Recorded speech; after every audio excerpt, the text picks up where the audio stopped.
Just to kind of quickly introduce myself to y'all, of course, I'm Victor Halbgewachs, you saw that, second generation beekeeper. I grew up out in Nebraska. My daddy ran 5,000 hives of bees, and I was the youngest of four boys, and we'll just say it this way, we worked, okay? When you're in beekeeping, as you all know, no matter what level you are, there's a lot to do and a lot going on. So I graduated from high school in 1974, just went right in working full-time with my daddy. And about 7 years later, somehow I just couldn't quite stay hitched there working with the daddy. So I bought bees from him and moved to the southeast, and been here ever since. And I enjoy it. I don't know, how long do you have to live in Georgia before you're not a foreigner? Years? How long? Pardon?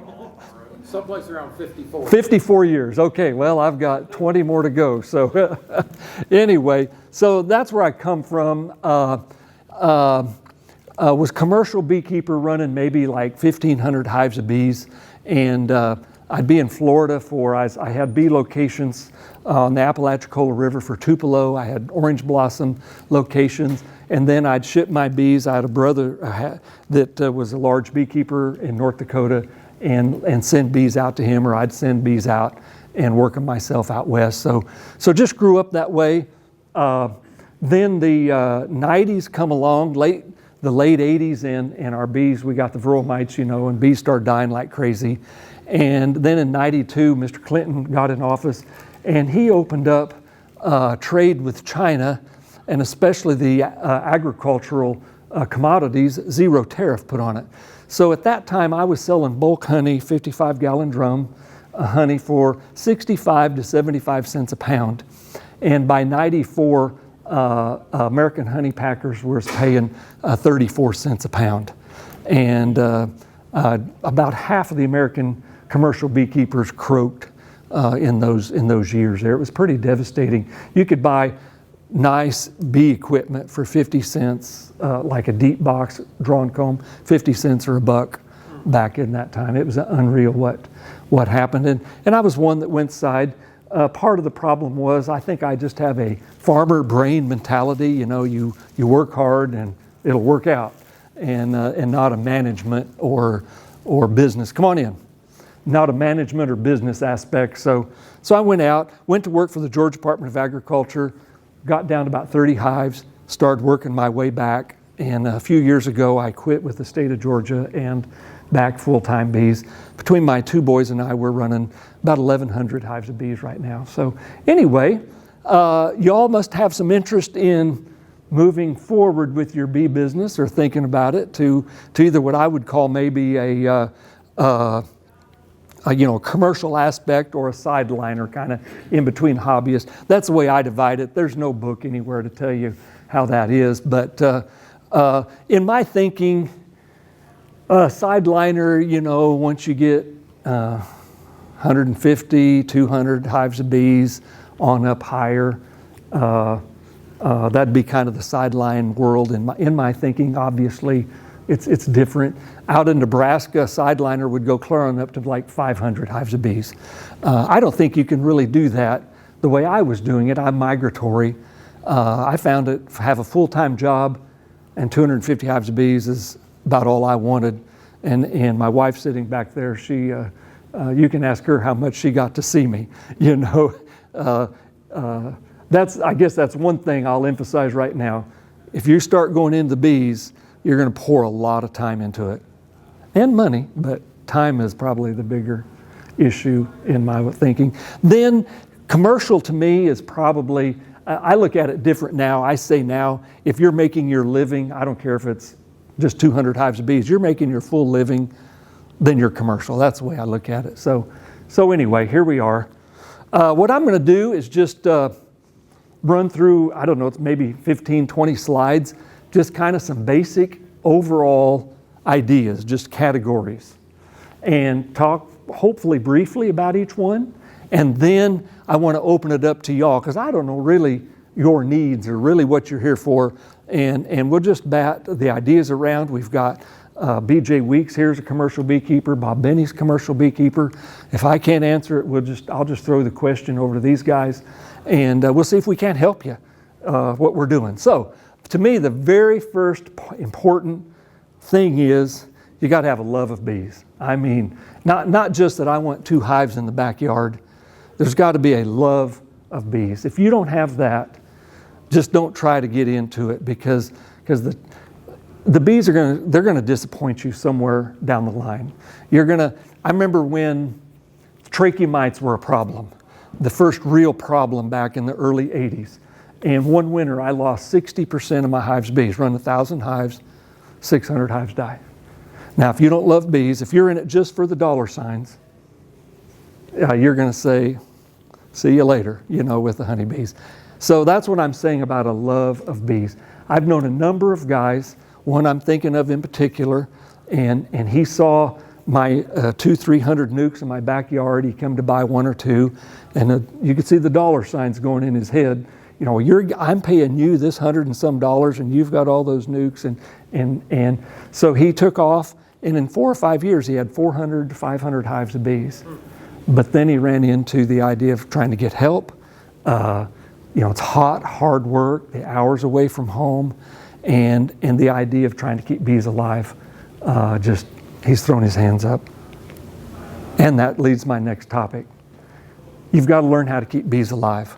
If you're running 10 hives and you can't keep them alive to some level, if they're all dying every winter, then either you're going to have to learn how to keep them, but don't go ahead and try to become a sideline or a commercial. I try to rebuild. Come on in. No problem.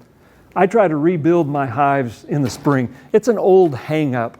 In the old days, and that is, by the way, that last one I forgot to mention to you, some of these pictures is my dad's keeping bees back in the 30s and 40s and 50s, so you'll see them as we go along. In the old days, you might lose up to maybe, on a bad year, 10% of your bees. And we just made nukes in the spring to rebuild that 10%. We'd requeen a lot of our hives and get everything ready for your summer honey flow.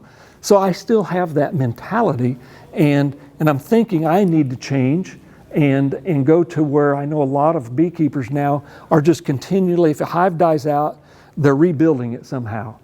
3 frames of brood and a queen, right in the bee yard, or picking it up and getting cloak boards to rebuild on top of established hives.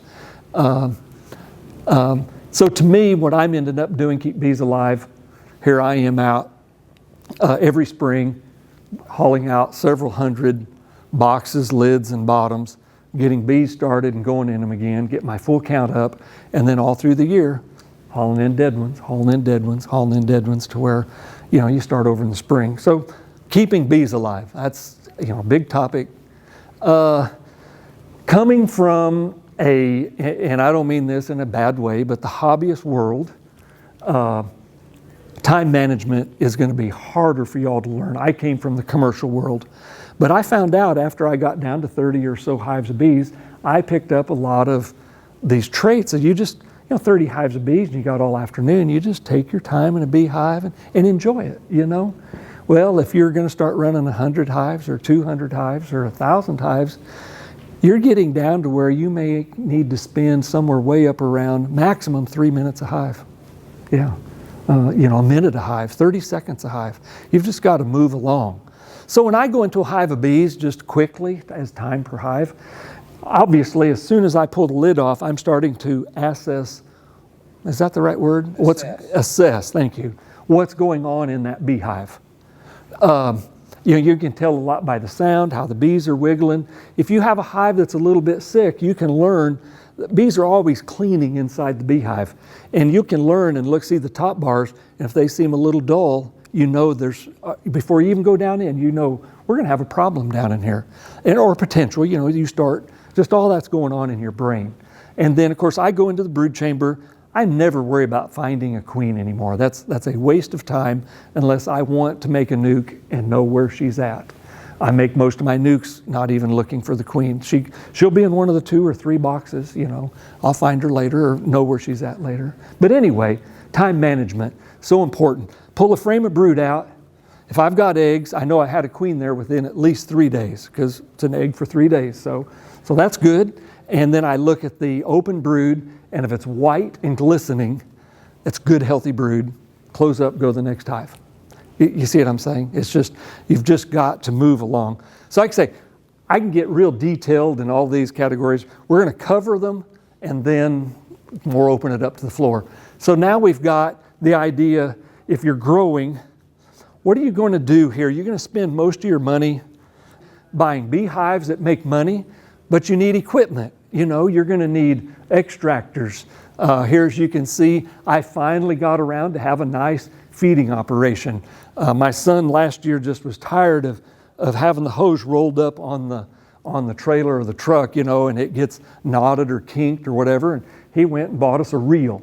And whoa, it's just amazing. One little thing makes a huge difference, because, you know, you got that hose rolled up on the front of the trailer and you don't tie it on quite right, and the hose falls off on the way to the next bee yard, and you run over your hose. And that's experience right there, I can tell you that. And then now you've left working bees, you're on your way to Home Depot to buy another hose. So, you know, just there's a balance in here. You've got to have beehives, but you got to have equipment. And I can't tell you a secret to that. I lean on the side to have more beehives, and I struggle and spend more time, you know, working the bees, because I don't have all the equipment. That's the side I err on, I guess.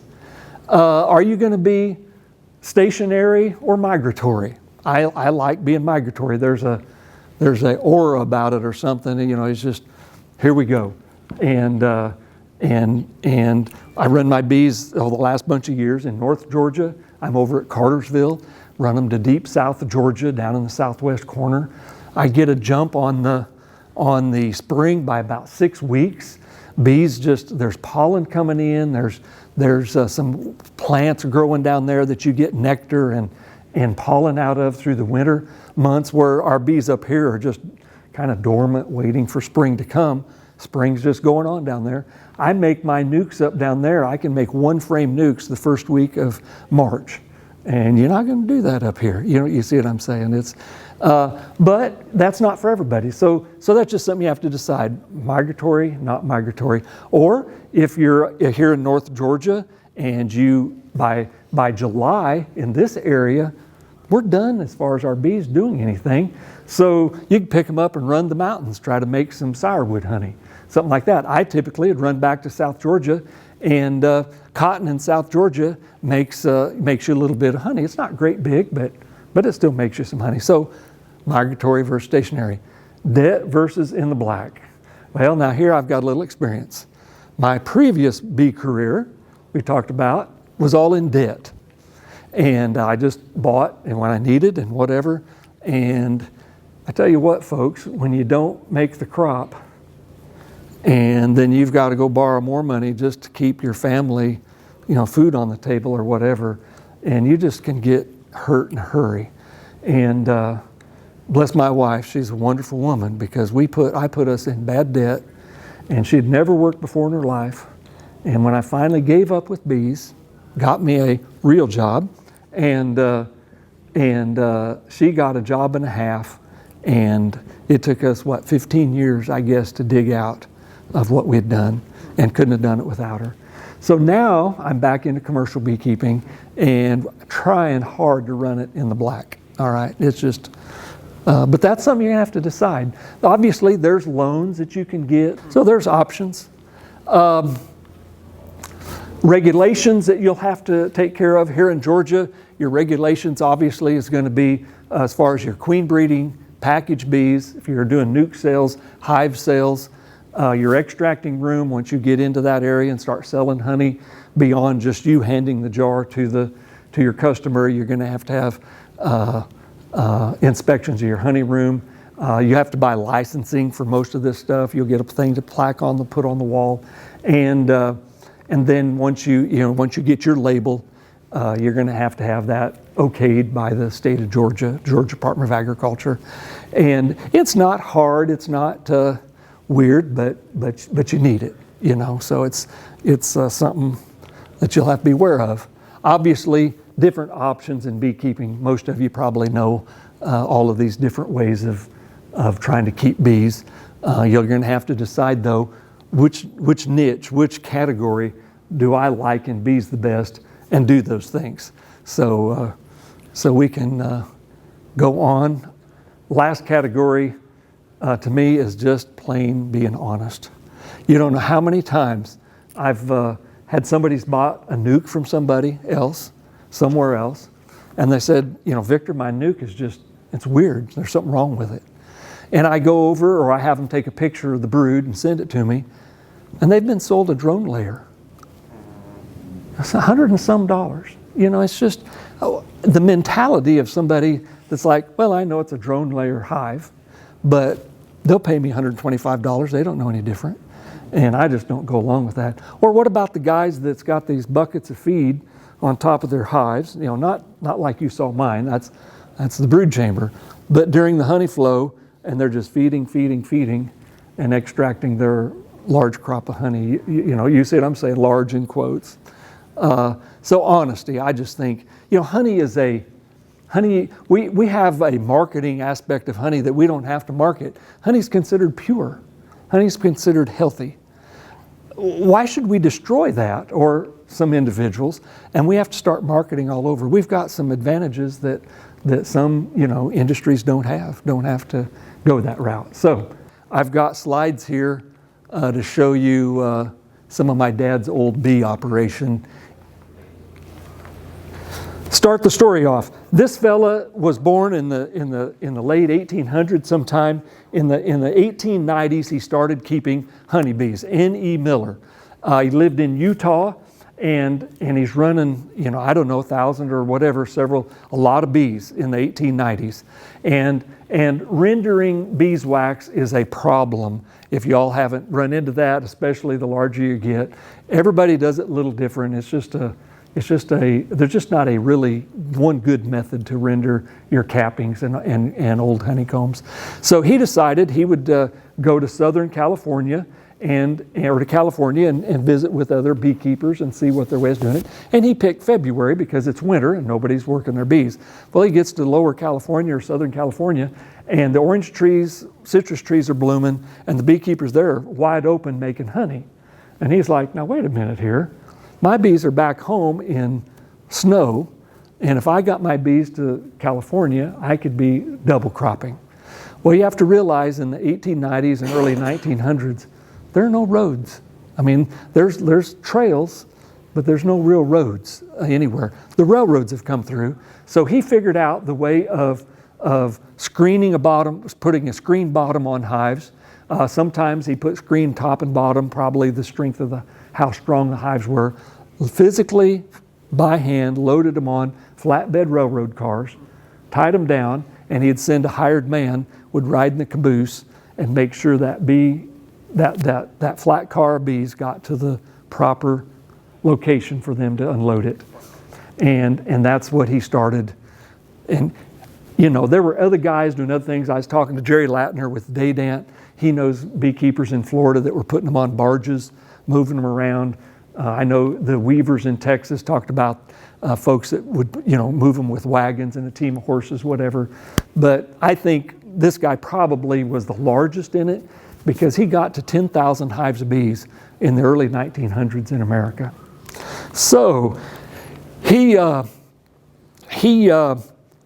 in Utah, California. He expanded into Idaho, and then he expanded into Nebraska. And when he would go into an area, he would just find somebody in an area that he could send a boxcar load of bee equipment unassembled and get somebody to nail it together, to paint it, foundation in, and then they'd ship bees in and start, and minimum was 1,000 hives.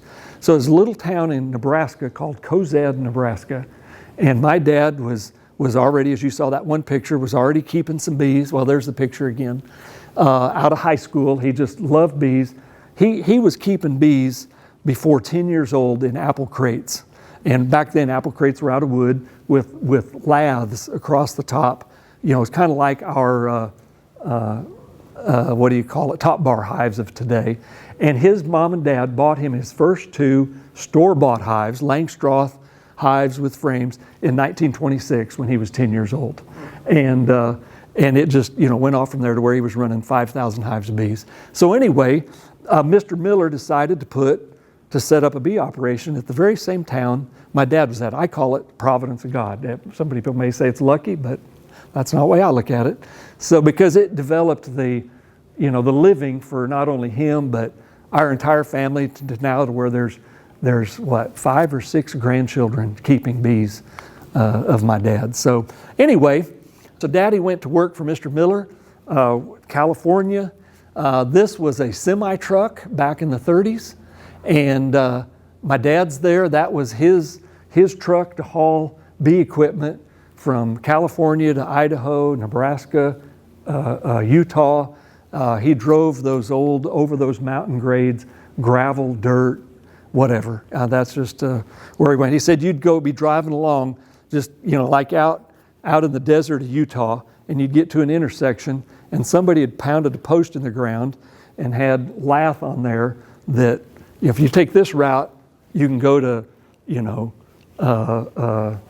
Salt Lake City. If you take this route, you'll go to Las Vegas, or that's just that was the way it was. There was no road still in the 30s to speak of. Mr. Miller, bees up here in this corner, out at Blythe, California for mesquite honey. As you can see, there's no pallets, there's no forklifts. This was near Victor, California. Guy got too close to the edge and turned his truck over. After a while, they finally found out where my dad was. That's that semi-truck. They've come in. And my daddy said when they cut those ropes to start getting that, all of that comb just tumbled down. It was a very large ditch, shall you say, and dirt, and what a mess. I'll try to pick it up, clean it up. This was one of the smaller trucks, and a few years later, Mr. Miller had a load of nukes on there, screened in, as my daddy is the second one from the left there. Then Daddy went on his own somewhere in the early 40s, and that was his first truck and trailer set up in the early 40s. Then, and sometime later on, those are my brothers in the late 40s probably, and you just hauling bees. You pick up a hive of bees and go sit on the truck. If that would be in Texas, going back to Nebraska, and physically pick the hive up, sit on the truck. Somebody's on the truck, stacks it on up to where they're, let's count, 1, 2, 3, 4, 5, 6 stories high or 6 layers high of single-story hives. And back in those days, oh my goodness, even in my time, before varroa mites, you get somewhere, if there's a little nectar and a good amount of pollen coming in, hives just exploded with population of bees. You can just see a nuke and it's just loaded with bees. This is citrus area in Texas, mesquite. This is one of my daddy's yards back in the 60s. Working with my dad when I got out of, like I mentioned earlier, high school, 74, went to work for him full time. A couple of years later, we got the first bobcats. Bobcat company, so many guys were getting bobcats and having the company put a mast on it that Bobcat actually made a Beekeeper special. And it was a vertical mast, had a little crazy wheel in back that lifts the back 2 tires up so it's no longer a skid steer. It'll just turn circles and go whatever, doesn't drag on the back 2 wheels don't drag on the ground. And we're just out making nukes. We are going into these strong hives, and most of the time we don't look for queens. It's just the time aspect, the time factor, dividing the hives one way or another. The queen's going to be somewhere. You'll find her later. Here you can see with the palletizing. So these 4 here, was when we sit the hives down in South Texas, sit it down and double story. And after a few months, when it's just rolling with bees, and we just come along with bottom boards and just lay bottom boards all around. And if there's too many bees in brood, we'd have extra supers on the truck, and we'd divide, and we might make 2 splits out of one hive and just set it all over the place there. And you'd come along 3 days later and just lift the lid, and you could easily tell which was queenless to drop a queen in or not. Today's world, it's just harder with whatever's going on. Everything seems harder. Nebraska, there's just these 80, 100, 200 acre fields of clover, alfalfa and clover. There's clover. Bees would just fill up full of honey, easy head high. When the hives would get up like that, you put the last box on, and we run 9 frames in our boxes, so you have to space them out. I'd put the lid up and step up on the lid so I could look over, and on hives that were that high, and they just fill them full of honey. It was just some beautiful years. There we are. All the honey comes off by hand. Somebody's on the truck stacking it. That was Daddy's extracting plant. We'd do 20 to 25 barrels of honey a day there, extracting. Back in there is the tank that extracting the honey went into a 27-barrel tank, if I remember right. And then the next morning, after the honey settled a little bit, we'd fill barrels. My older brother and I's job was to drain the tank down so we could start extracting right away. And we were so small, we couldn't, with a hand truck, pull the barrel over. We didn't have enough weight to, so both of us get up there, we go 1, 2, 3, whoa! And we'd get that 650 pounds. Now, I mean, that was probably dangerous, but here we are drawing the tank down. And then Daddy would make somewhere, 600 to 800 barrels of honey a year is what our crop was.